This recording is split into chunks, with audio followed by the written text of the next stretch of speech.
Hi, my name's Ronan and you join us here at Terminal 3. And my name's Alex and welcome to this Japan Airlines First Class flight, and we're going all the way to Tokyo.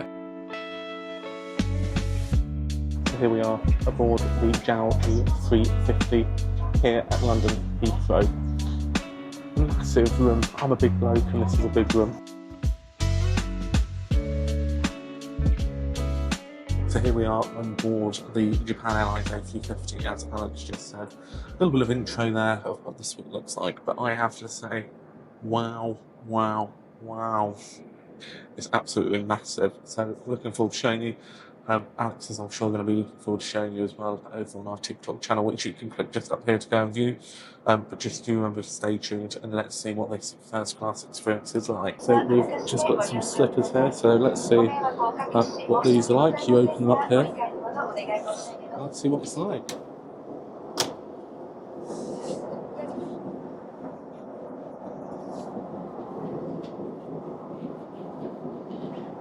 Very small. A very quick seat tour. Loads of different seating positions here, so you can go forward, leg support. You can also tilt this as well, forward and backwards, and then you can also do the same again, but for the headrest part. Storage for your hold bag, not your hold bag, your cabin bag. The big cabin bag can be stored underneath this latch here because there's no overhead bins, which is nice because you don't have to get up to get what you need. Here is the table. I won't get this out now, but you'll be able to see what that looks like a bit later on. There's a little storage bin here for a small bags, so useful for passports and stuff like that. Again, more storage down here. Bloody hell, I'm kind of hurting my back showing you all of this, but there you go. There's some of the freebies, which I'm sure we'll show you very shortly on the video if we haven't already shown you. And then a nice big closet there with ample storage, and then also a place to put your shoes underneath as well. Again, as you can see, lots of room. I mean, I'm 6'2" and kind of not even properly sat upright. I mean, my feet are just on the edge of the seating bit in front. So as you can see, it's massive, and literally you could have someone else in here. Although it does say up to 3, so only in flight. So I don't know how that would work. I don't know where the third person would come from. I could understand 2 people if you were travelling with someone else, but 3, I don't know. Anyway, it's massive. I personally never heard of. It's by a company called Heathrow Boning. It seemed to have really good items in here. It included a comb, which seemed of good quality. The eye mask did seem a little bit cheap. It was a bit silky on the front, but the back wasn't very comforting or soft.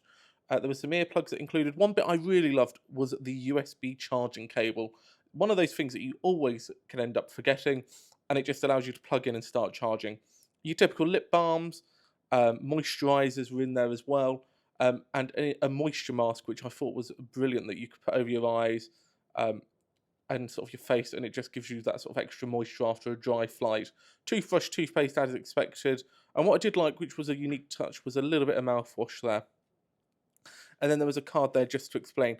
One of the items I did think that was really unique with JAL was they gave you a Shizaido face kit for men or a woman if you're a woman travelling, and that was really great. So the bit that most people look forward to when they are flying Japan Airlines in the first class cabin, and that is the wine and beverage menu, which comes in a beautiful leather document holder with the food, some immigration cards, just a really great one-piece item which keeps most of the things you need for the flight in there. So, having a look. Obviously, on the top of the list there is the Champagne Salon 2013. Retails at over £1,000 a bottle. Sadly, not available on flights into Japan. It's only for outbound. The other champagnes on board are sort of around the £90 to £150 mark. Nothing distasteful, but nothing as exciting as that Salon 2013. White wine's around £60. They had a Japanese wine on, though, that only had 1,184 bottles made, which was interesting. Lots of other sort of Japanese items, including some nice whiskies, and that famous Japanese tea, the Queen of Blue.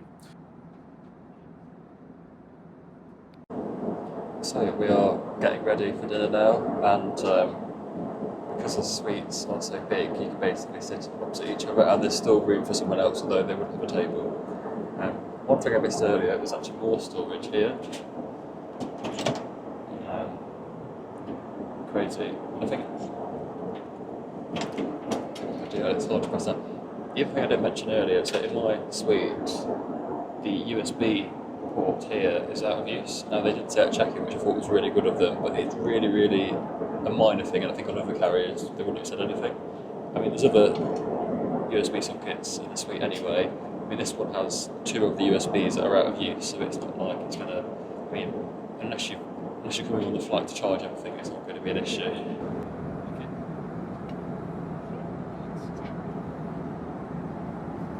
Right, so you join us for the starter, I think. Put up on the screen what it is. There's no knife and fork, so here we go. I'm going to cheat by keeping this on a little bit, and so if it falls off, then I don't know what I'm going to do. That looks interesting. Let's go for this first. Is it? Right, let's try and. Sorry, as you can tell, I don't know really how to do. There we go. Don't really know how to do chopsticks.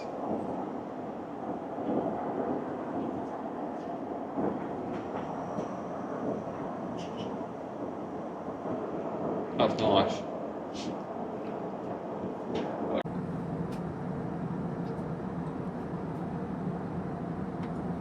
Hello and welcome back. So we're on the second course of the. It's a bit turbulent here over near Budapest.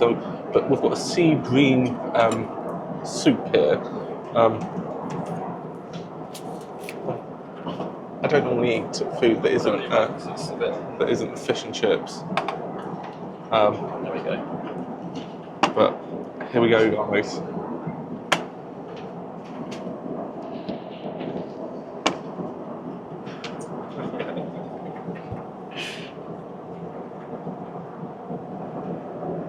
Adventurous. I mean, there's some nice warm pancakey things, but I've not really had. I mean, we just had salmon caviar, which apparently according to Ren isn't the same. So I think first of all, I'm going to actually have a scoop of caviar and see actually do I like it, because I don't think I've had it before. So there we go. It's that caviar there. Again, not a caviar expert, so.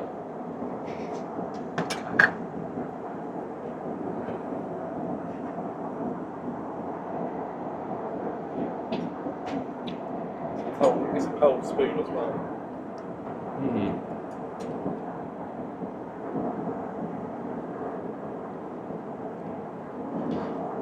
It's an interesting taste. It's like salty, but then like if you're at the seaside and you've got a fishy smell, it's that sort of smell. Ronan's pulling his face. So what we'll do now is we'll get a video of Ronan trying it, because he hates like fish or pop unless it's in batter. So the same as Alex. This is my first time trying caviar. I don't know if you do the pancake just first. have the caviar. No, I want to do it properly. I think you do that last. So.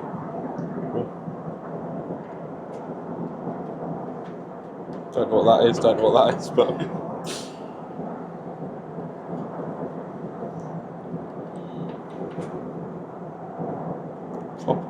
Proper portion there. Okay, here we go, guys. First time having caviar in there.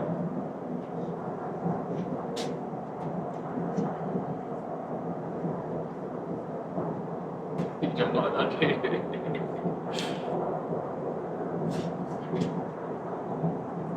It's not I don't like it, but why do people pay hundreds of pounds?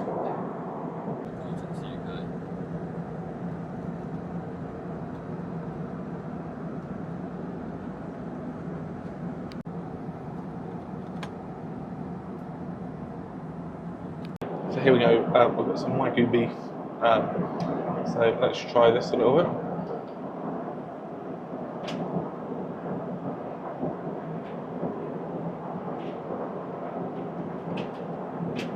It's like butter, just amazing. So this is, I think, our 5th course, so you'd have seen some bits before, but looking forward to the next one. So here's the senior cabin crew member laying out our table beautifully for dessert. and we were both given a cold towel.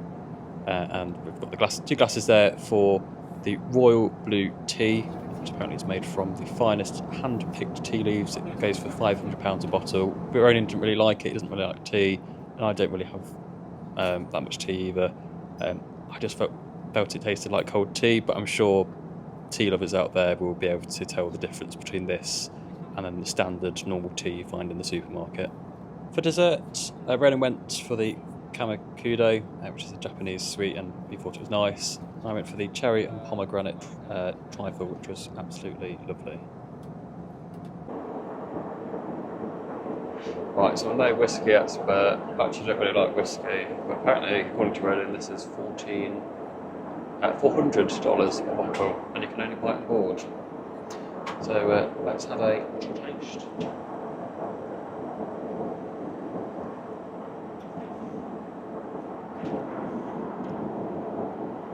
Quite warm, sure what that does. I feel it tingling on my lips. So, as Alex said, $400 a bottle. You can buy it on board. And off camera, Alex said it's like a National Trust property, and he's gone and licked the cabinet. So, I'm looking forward to this.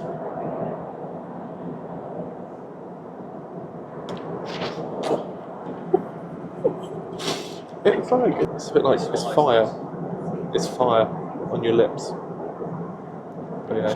Go. Basically, the cabinets are dimming now, but this is really, really. I opted for the soft instead of the hard mattress topper thing. This is also quite nice. Also nice. Your feet aren't restricted at the end, which is the main thing. And I think also you can extend this as well to make an even bigger bed, but I think this is big enough to be fair as it is. I normally don't sleep on planes, but I think tonight I will.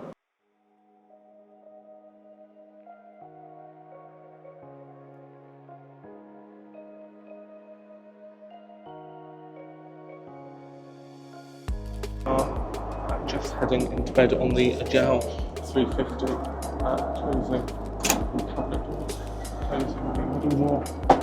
Let me just hear, this is the size you're getting, which is just ginormous. The duvet is, as expected, nice. Let's see how it feels once we're in. Wow. Okay. This is, see seatbelt first. As always, make sure you get the seatbelt. It's got like a little bit of stretch, which is nice. But yeah, taking the mic off, because I think it might have got loads of rustle noise.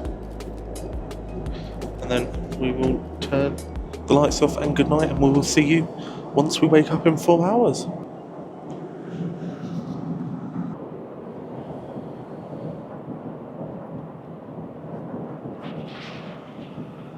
Oh, good morning. Here I am in bed, all microphoned up already. The bed really, really soft. You can stretch fully out as well, so 6 foot 2, and me in light. It's huge. It's quite warm in here, so they do provide a blanket. So this is probably you probably want to have this out instead of big thick mattress thing, whatever it's called. Not mattress, what's this called? The duvet. It's a duvet. I don't really sleep very well on planes, so I think I've just rested my eye, but I may have had a little nap, which is quite rare for me. And then you get 2 pillows, which are okay. I imagine you could probably ask more if you really wanted more. But yeah, they did the trick. And I guess if you wanted an even bigger bed, you could put out this seat. I think it goes all the way flat. But then you're restricted by this bit here, then you wouldn't be able to get into anything here. One thing to note, when the bed is out, you can't get into the drawer where you've put your suitcase underneath, so make sure you've got anything out before that's something to do.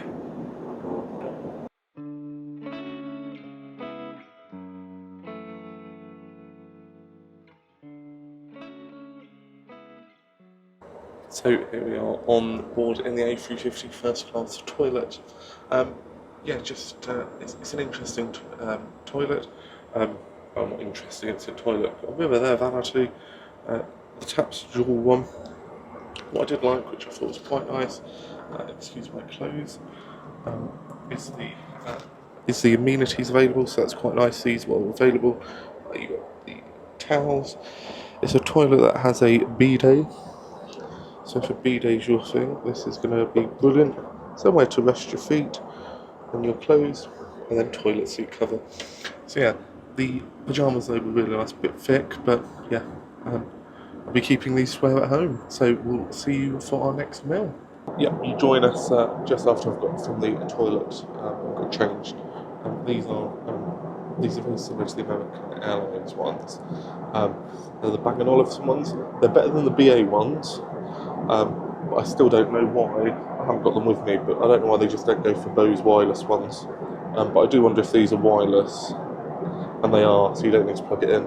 So yeah, actually I'll take all that back here, which you control the whole TV from. It's just quite useful, a bit like a remote. So if I go back, so you can just see how big it is from some of the videos we had earlier, but see what they've got. Some different sort of movies. They've got Joker, Toy Story, Despicable, Casino Royale, all quite old, not super new, but who cares, there's plenty more to do. You can watch live BBC News, which is always great. Heading back, you've got a flight map here. Well, aircraft camera's the best part. There we go. Look at that. Just brilliant, massive TV. Super clear. Some of the movies aren't in high definition, which is a bit of a shame. But you can order on here, you can see what's available. And you can, I think, let's see if we can order on here. Actually, buy stuff, which is cool. Anyway, let's order some soft drink. Brilliant screen. Just let's see what the Japanese caviar's like. Well, let's place the order. And I'll let you know how long it takes to come. I'll put a timer on my phone and let's see how long it takes. Timer, stopwatch, 3, 2, 1, go. Cappuccino has arrived. Right, look at that for a handle. That's actually quite good. Cheers. Not burning hot. I wonder if we can ask for it hotter, but I mean it's fine. Fine as it is. And then it comes with some chocolate.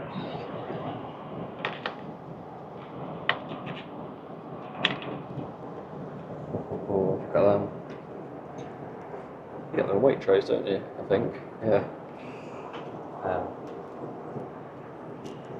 And also a cinnamon stick. And one of the really good features when you're working on the coffee about the inbuilt speakers. Can you actually hear what's going on? Brennan just has to kind of hear what's going on, and yeah, you can. So here we are, the Japanese curry onboard jiao in first class. Absolutely amazing. I love Japanese curry, so let's see how it tastes. Sure.